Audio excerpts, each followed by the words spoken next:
જય શ્રી કૃષ્ણ. આજે આપણે શ્રીમદ ભાગવત કથાના 14મા એપિસોડમાં પ્રવેશ કરી રહ્યા છીએ. આ એપિસોડમાં આપણે સાંભળશું ભગવાનનો ત્રીજો અવતાર વરાહ અવતાર. કેવી રીતે ભગવાને ધરતી માતાને પાતાળમાંથી ઉગાર્યા. એક વખત હિરણ્યાક્ષ નામના અસુરે સમગ્ર જગત પર અત્યાચાર કર્યો. તે પોતાના પરાક્રમથી ધરતી માતાને ઉખાડી પાતાળના સમુદ્રમાં દબાવી દીધા. ધરતી માતા દુઃખી થઈને ભગવાનની શરણાગતિ કરી. સંપૂર્ણ બ્રહ્માંડ હચમચી ગયું.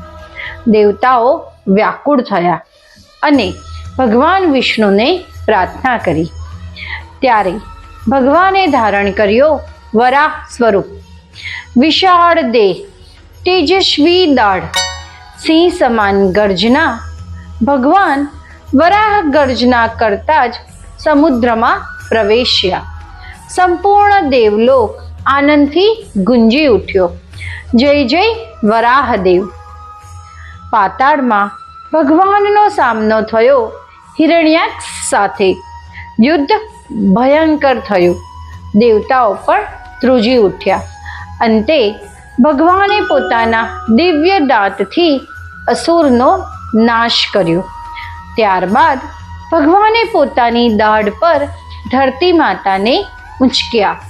પાણીમાંથી બહાર લાવી તેમણે ફરી પોતાના સ્થાને સ્થિર કર્યા. ભગવાનના આ અવતારથી ધરતીનું સંતુલન ફરીથી સ્થાપિત થયું. ધર્મની રક્ષા થઈ અને ભક્તોને આશ્વાસન મળ્યું કે ભગવાન ક્યારેય પોતાની સૃષ્ટિને ત્યાગતા નથી. આ પ્રસંગ આપણને શીખવે છે કે જ્યારે જીવનમાં અધર્મ અને અંધકાર વધે છે ત્યારે ભગવાન પોતે રક્ષા કરવા આવે છે.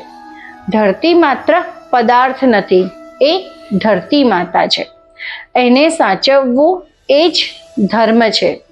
ભગવાન પર વિશ્વાસ રાખીએ તો કેટલી મોટી સમસ્યાઓમાંથી ઉગારી શકાય છે.